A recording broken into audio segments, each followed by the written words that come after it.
بسم اللہ الرحمن الرحیم بسم اللہ الرحمن الرحیم الحمد للہ والصلاة علی اہلہا۔ عزیز طلبہ السلام علیکم ورحمۃ اللہ وبرکاتہ۔ شرح العلوم اول درس نمبر 137 میں نماز جنازہ کی نیت اور تکبیریں بیان کی جائیں گی۔ نماز جنازہ کی نیت واجب ہونے کی دلیل اور اس کا طریقہ اس کی وضاحت ہوگی، اور نماز جنازہ کی تکبیریں زیر بحث آئیں گی۔ سب سے پہلے ہم اس کی عبارت کو دیکھتے ہیں۔ فرمایا والنیۃ المشتملۃ علی قصد الفعل وهو الصلاۃ علی المیت المتحد او المتعدد وان لم يعرفه حتی لو جاہل ذکوریتہ وانوثیتہ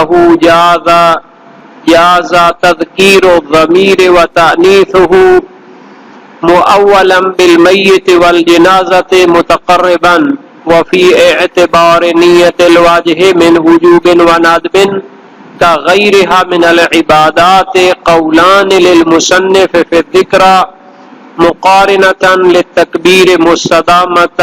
الحکم الى آخرها۔ مستدامة الحکم یا مستدامة الحکم۔ نماز جنازہ کے واجبات میں سے ایک نیت ہے المشتملۃ علی قصد الفعل، جو فعل جنازہ انجام دینے کے قصد اور ارادے پر مشتمل ہو۔ وَهُوَ الصَّلَاةُ عَلَى الْمَيِّتِ، فعل کیا ہے یعنی نماز جنازہ، جنازہ کے اوپر نماز پڑھنا، اس کی نیت اور ارادہ ہونا چاہیے۔ المتحد، اگر ایک میت ہو تو ایک اسی پر نماز جنازہ کی نیت ہوگی۔ او المتعدد، اگر زیادہ جنازے ہوں تو پھر سب پر جنازہ اور نماز پڑھنے کی نیت کرنی پڑے گی۔ وَإِن لَمْ يَعْرِفْهُ، اگرچہ اس کو نہ جانتا ہو تو بھی اس کا قصد کرنا پڑے گا کہ ایک عمومی عنوان سے کہ حاضر میت پر نماز جنازہ پڑھتا ہوں۔ حتی لو جاہل ذکوریتہ وانوثیتہ، حتی اگر نہ جانتا ہو کہ وہ جنازہ مذکر ہے و انوثیتہ یا مؤنث ہے، جاز تذکیر الضمیر و تانیثہ، تو جائز ہے کہ اس کی طرف لوٹانے والی جو ضمیر ہے وہ مذکر رکھے یا اس کو مؤنث لائے۔ مؤولا، اس کی تعویل کرتے ہوئے بالمیت، اگر ضمیر کو مذکر لائے تو اس طرح ہو کہ میت کی طرف اس کو لوٹائے اور اس کی تعویل کرے گا میت کے ذریعے۔ والجنازۃ، اور اگر ضمیر کو مؤنث لائے تو جنازہ کے ذریعے اس کی تعویل کرے گا۔ متقربا، اور اس میں قاصد قربت ہونا چاہیے، یعنی نماز پڑھتا ہوں میت حاضر پہ قربتا الی اللہ۔ وفی اعتبار نیت الواجہ من وجوب وندب، کیا شرط ہے، اعتبار ہے، شرط ہے نیت الواجہ، یعنی اس جنازہ کو جو ہے نا جی واجب سمجھ کر پڑھنا یا مستحب سمجھ کر پڑھنا۔ نیت الواجہ سے مراد یہ ہوتا ہے وجوب یا استحباب کی نیت کرنا شرط ہے یا نہیں ہے۔ کا غیرها من العبادات، جیسی دوسری باتوں کی نیت میں بھی یہ بات ہوتی ہے کہ اس کو واجب سمجھ کر پڑھا جائے یا مستحب سمجھ کر۔ قولان للمصنف فی الذکر، تو مصنف کے اس کے بارے میں دو قول ہے ان کی کتاب ذکر شیعہ میں۔ مقارنۃ للتکبیر، اور اس نیت کو ملا ہونا چاہیے تکبیر کے ساتھ، یعنی وہ جو پہلی تکبیر ہوگی اس کے ساتھ اس کو ملا ہونا چاہیے۔ مستدامۃ الحکم الی آخرها، یعنی پہلی تکبیر سے ملی ہوئی ہو نیت اور حکم کے لحاظ سے پھر آخر تک یہ جاری رہے۔ مستدامہ یعنی دائمی رہے، مسلسل یہ جاری رہے حکم کے لحاظ سے، وہ جو نیت کی تھی پھر اس کو باقی رکھے، الی آخرہا یہاں تک کہ مکمل ہو جائے جنازہ۔ تو یہ نیت کے حوالے سے بحث کی کہ نیت بھی شرط ہوتی ہے، اس میں کوئی اختلاف نہیں ہے، اور اجماع کا بھی دعویٰ کیا گیا ہے کہ نماز جنازہ عبادات میں سے واجبات تعبدیہ میں سے ہے،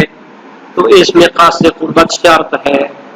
لیکن نیت واجب یعنی فرض کی نیت کرنا یا مستحب کی نیت کرنا یہ کوئی واجب نہیں ہوتا، اگرچہ کہ ذکرہ میں اس کو احتمال دیا ہے شہید اول نے، اور میت کو معین کرنا بھی شرط نہیں ہے اور اس کی تفصیلی پہچان کرنا بھی ضروری نہیں ہے، اور جامع المقاصد میں محقق ثانی فرماتے ہیں کہ اگر اس میت کو معین کر لیں تو یہ سزاوار ہے۔ اچھا، یہ جو کہا تھا کہ اگر معلوم نہ ہو کہ وہ مذکر ہے یا مؤنث تو پھر مذکر کی ضمیر بھی لا سکتے ہیں، مؤنث کی بھی لا سکتے ہیں، تعویل کریں گے مذکر کی میت کے ساتھ اور مؤنث ضمیر کی تعویل کریں گے جنازہ کے ساتھ۔ تو یہ جو عبارت تھی اس میں لف و نشر مرتب پایا جاتا ہے، پہلے ضمیر کے مذکر اور مؤنث ہونے کو ذکر کیا ترتیب سے، پھر اس کے بعد اس کی تعویل بھی مذکر یعنی میت اور جنازہ وہ مؤنث والی ہے۔ تو اگر ضمیروں کو مذکر لائے تو نیت کرے گا میت کی، اور اگر ضمیروں کو مؤنث لائے تو نیت کرے گا جنازہ کی۔ اور نیت کو ملا ہونا چاہیے تکبیرۃ الاحرام کے ساتھ تاکہ وہ پہلے فعل کے ساتھ ساتھ جاری ہو جائے۔ اور یہ ساری بحث جو ہے نا جی مبنی ہے کہ نیت اختیاری ہوتی ہے، یعنی اس کو کیا کرنا پڑتا ہے، دل میں گزارنا پڑتا ہے یا باقاعدہ اس کو یاد کرنا پڑتا ہے۔ حالانکہ نیت جو ہوتی ہے یہ انگیزہ کے تحت ہوتی ہے، ایک داعی بنتی ہے، داعی عین کے ساتھ ہے، جو انگیزہ بنتی ہے، سبب بنتی ہے کہ انسان اس کام کے لیے اٹھتا ہے۔ تو یہی جو جنازے کی نیت کے ساتھ اٹھتا ہے تو یہ نیت ہو جاتی ہے، تو اس کو آخر تک باقی رہنا چاہیے۔ اب ہم آتے ہیں نماز جنازہ کی تکبیروں کی طرف۔ وَتَكْبِيرَاتٌ، اور نماز جنازہ میں تکبیریں واجب ہیں، تکبیرات خمس، احداها تکبیرۃ الاحرام فی غیر المخالف، ان 5 تکبیروں میں سے ایک وہی تکبیرۃ الاحرام ہے، وہ جو پہلی تکبیر ہوتی ہے وہ بھی اس میں شامل ہے، اور اس کا معنی یہ کیا گیا ہے کہ اس کو بھی شمار کرنا ہے پہلی تکبیر کو، اس کا یہ معنی نہیں کرنا کہ یہ علیحدہ ہو اور اس کے بعد 5 تکبیریں ہوں۔ فی غیر المخالف، یعنی کہ جو غیر امامیہ ہیں ان میں جو ہے جو شیعہ ہوتے ہیں ان کے لیے 5 تکبیریں ہیں، چونکہ جو مخالفین ہیں جو غیر امامیہ ہیں وہ تو خود بھی 4 تکبیریں اس کے قائل ہیں، تو پھر ان کے نظریے کو مانتے ہوئے ان کے لیے پھر 4 ہی کافی ہوگی۔ یتشہد الشہادتین عقیب الاولی، پہلی تکبیر کے بعد، عقیب الاولی پہلی تکبیر کے بعد، عقیب میں نہ بعد، پہلی تکبیر کے بعد شہادتین کی گواہی دے گا، اشہد ان لا الہ الا اللہ و اشہد ان محمد رسول اللہ، یہ دونوں شہادتیں توحید اور رسالت کی۔ وَيُصَلِّي عَلَى النَّبِيِّ وَآلِهِ عَقِيبَ ثَانِيَةٍ، اور دوسری تکبیر کے بعد نبی اکرم اور ان کی آل پر درود و سلام پڑھے گا۔ وَيُسْتَحَبُّ أَن يُضِيفَ إِلَيْهَا الصَّلَاةَ عَلَى بَاقِي الْأَنْبِيَاءِ عَلَيْهِمُ السَّلَامُ، مستحب ہے کہ درود و سلام جو نبی اکرم پر پڑھنا ہے اس کے ساتھ اضافہ کیا جائے، باقی انبیاء پر بھی درود و سلام پڑھا جائے۔ وَيَدْعُو لِلْمُؤْمِنِينَ وَالْمُؤْمِنَاتِ بِأَيِّ دُعَاءٍ اتفاق، اور ان کان المنقول افضل عقیب ثالثہ، اور تیسری تکبیر کے بعد کیا کرنا چاہیے، مومنین اور مومنات کے لیے دعا کرنا چاہیے، جس دعا کے ساتھ بھی یعنی ممکن ہو وہ دعا پڑھے، اگرچہ کہ منقول دعا جو ہے مومنین و مومنات کے لیے وہ بہتر ہے، افضل ہے۔ وَيَدْعُوَ لِلْمَيِّتِ الْمُكَلَّفِ الْمُؤْمِنِ عَقِيبَ الرَّابِعَةِ، اور چوتھی تکبیر کے بعد مکلف مومن جو میت ہے موجود جس پر جنازہ پڑھ رہے ہیں اس کے لیے دعا کرے گا۔ جب یہ دعا کر لے گا تو ایک پانچویں تکبیر کہہ کر نماز جنازہ کو ختم کرے گا۔ تو یہ ہے نماز جنازہ کا طریقہ۔ یہ اس طرح جو ہے نا جی 5 تکبیریں واجب ہیں، پہلی کے بعد، دوسری کے بعد، تیسری اور چوتھی کے بعد دعائیں بھی ہیں، مختلف جو ہے نا جی اذکار ہیں، اور اس کے بعد 5ویں تکبیر کہہ کر نماز جنازہ مکمل ہو جائے گا۔ اب ہم آتے ہیں تھوڑا سا دلیلوں کی طرف۔ 5 تکبیریں ہونے میں شیعہ علماء میں کوئی اختلاف نہیں ہے، روایات بھی ہیں صحیح عبداللہ بن سنان کوفی ہے امام صادق علیہ السلام سے، التکبیر علی المیت 5 تکبیرات، جنازے پہ 5 تکبیریں ہوتی ہیں۔ صحیح ہے ابو ولاد کوفی، ابو ولاد حنات کوفی بہت ہی جلیل القدر راوی تھا، سألت ابا عبداللہ علیہ السلام عن التکبیر علی المیت فقال علیہ السلام 5، میں نے امام صادق علیہ السلام سے نماز جنازہ کی تکبیروں کے بارے میں پوچھا، فرمایا 5 ہیں۔ سلیمان نے جعفری کی والد سے روایت ہے، امام صادق علیہ السلام سے اس نے روایت کی، نبی اکرم نے فرمایا اللہ تعالیٰ نے 5 نمازیں فرض کی ہیں اور میت کے لیے بھی ہر نماز کے بدلے میں ایک تکبیر واجب کی ہے۔ ان اللہ تبارک و تعالی فرض الصلاۃ 5 وجعل للمیت من کل صلاۃ تکبیرۃ۔ اور ابو بکر حضرمی کی روایت ہے، ابو جعفر علیہ السلام نے فرمایا یا ابا بکر تدری کم الصلاۃ علی المیت، کہ نماز جنازہ کی مقدار کیا ہے؟ عرض کی نہیں، فرمایا 5 تکبیرات فتدری من این اخذت الخمس، فرمایا 5 تکبیریں ہیں۔ پھر پوچھا کہ جانتے ہو کہ یہ 5 تکبیریں کہاں سے لی گئی ہیں؟ عرض کی لا نہیں مولا، فرمایا اخذت الخمس، تو تکبیرات من الخمس صلوات، 5 تکبیریں 5 نمازوں سے لی گئی ہیں، من کل صلاۃ تکبیرۃ، ہر نماز کے بدلے میں ایک تکبیرہ ہے۔ اور روایات میں دوسری وجہ بھی ہے 5 تکبیریں ہونے کی، وہ یہ ہے کہ انسان پر 5 فرائض ہیں، نماز، زکوٰۃ، روزہ، حج اور ولایت، تو ہر فریضہ کے بدلے میں ایک تکبیرہ ہے۔ یہ حسین بن ناظر کی روایت امام رضا علیہ السلام سے، ان اللہ فرض علی العباد فرائض الصلاۃ والزکوٰۃ والصوم والحج والولایہ، اللہ نے انسان پر 5 فریضے رکھے ہیں، نماز، زکوٰۃ، روزہ، حج، ولایت، تو فجعل للمیت من کل فریضہ تکبیرہ واحدہ، ہر فریضہ کے بدلے میں تکبیر قرار دی۔ فمن قابل الولایہ کبر 5 ومن لم یقبل الولایہ کبر 4، جو ولایت کو قبول رکھتا ہے 5 تکبیریں کہتا ہے، جو ولایت کو قبول نہیں رکھتا 4 کہتا ہے۔ فمن عجل ذلک تکبرون 5 ومن خالفکم یکبروا 4، تو اس وجہ سے تم 5 تکبیریں کہتے ہو اور تمہارے مخالفین 4 تکبیریں کہتے ہیں۔ اسی طرح دوسری نصوص بھی ہیں، اکثر غیر امامیہ 4 تکبیروں کے قائل ہیں، اور حواشی شہید اول میں ہے جیسا کہ جواہر وغیرہ میں ہے کہ محمد بن علی بن عمران تمیمی اپنی کتاب فوائد المسلم میں کہتے ہیں ان زیدا کبر 5، کہ زید نے 5 تکبیریں کہیں، وان رسول اللہ صلی اللہ علیہ وسلم کان کذالک یکبرها، نبی اکرم بھی 5 تکبیریں کہتے تھے، ولكن ترك هذا المذهب لانه صار علما على القول بالرفض، لیکن اس نظریے کو چھوڑ دیا گیا ہے چونکہ یہ رافضیوں کا علامت بن چکا ہے۔ تو اس سے معلوم ہوتا ہے کہ بعض لوگوں نے اس کو فقط رفض کی نشانی ہونے کی وجہ سے بھی مخالفت کی ہوگی۔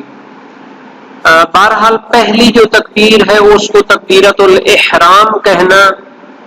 یہ معنی نہیں ہے کہ فقط یہ رکن ہے، حالانکہ ساری تکبیریں رکن ہے، اگر کوئی تکبیر چھوڑ دی جائے تو پھر جنازہ باطل ہوگا، لیکن شارع نے اس لیے اس کو ذکر کیا ہے کہ یہ بھی ان میں شمار ہوگی، ان 5 میں سے شمار ہوگی۔ اچھا، غیر مخالف پر جو ہے وہ 5 ہیں، تو مخالف پر 4 ہیں، جیسا کہ حلبی، ابن حمزہ اور ابن سعید اور فاضل مقداد یا فاضل و علامہ ہلی کو کہتے ہیں، اور شہیدین شہید اول و ثانی نے کہا ہے، چونکہ یہ ان کے نظریے اور مذہب کے لیے قاعدہ الزام ہے کہ جو ان کے مذہب میں ہے اسی پر ان کو عمل کرایا جائے۔ اور روایات بھی ہیں، صحیح اسماعیل بن سعد اشعری امام رضا سے سألتہ عن الصلاۃ علی المیت، نماز جنازہ کے بارے میں سوال کیا، فرمایا اما المؤمن فخمس تکبیرات و اما المنافق فاربع، مومن کے لیے 5 اور منافق کے لیے 4 ہیں۔ صحیح حماد بن عثمان و ہشام بن سالم امام صادق علیہ السلام سے ہے کہ رسول اکرم صلی اللہ علیہ وسلم یکبر علی قوم 5 وعلی قوم آخرین 4، کہ نبی اکرم جب کیا کرتے تھے، کسی پر 5 تکبیریں کہتے اور کسی پر 4 تکبیریں کہتے تھے۔ فَإِذَا كَبَّرَ عَلَى رَجُلٍ 4 اتُّهِمَ بالنفاق، جب آپ 4 اس پر تکبیریں کہتے تو اس کے بارے میں تہمت ہوتی تھی۔ شیخ صدوق علیہ رحمہ نے ہدایہ میں اور ابن زہرہ نے غنیت النزول میں اور ایک جماعت نے کہا ہے کہ وہ بھی 5 ہیں۔ تمسک کرتے جو دلیل ہے کہ نماز میت تو 5 تکبیریں ہوتی ہیں، جب آپ پڑھنے والے ہیں تو پھر آپ پوری نماز جنازہ پڑھیں۔ اور بعض نے تخیر دی ہے 4 اور 5 کے درمیان مخالف کے لیے کہ چوتھی کے بعد دعا جو اس پر ہوتی ہے وہ اس میں جمع کرتے ہوئے کہ جو مخالف ہے اس کے لیے 4 ہیں اور نماز جنازہ 5 تکبیریں ہوتی ہیں، تو پھر 5ویں سے پہلے یا چوتھی کے بعد پھر اس میں دعا علیہ ہو جائے گی اور اس کی بات آگے آ جائے گی۔ پہلی تکبیر کے بعد شہادتین کہنی ہے تو مشہور کہتے ہیں کہ اصل دعا واجب ہے، اور محقق نے شرائع میں فرمایا ہے کہ تکبیرات کے درمیان دعا لازم نہیں ہے۔ استناد کرتے ہوئے جو دلیل ہے کہ نماز میت تو 5 تکبیریں ہوتی ہیں، اس میں دعا کی نص نہیں آئی، اور اختلاف ہے روایات میں دعا کی کیفیت کے بارے میں، اس لیے اس کو مستحب قرار دیتے ہیں صاحب شرائع۔ مشہور جو واجب سمجھتے ہیں تو ان کی دلیل روایات ہیں۔ صحیح محمد بن مہاجر ان ام سلمہ جو ان کی والدہ ہیں، سمعت ابا عبداللہ علیہ السلام، میں نے امام صادق علیہ السلام سے سنا،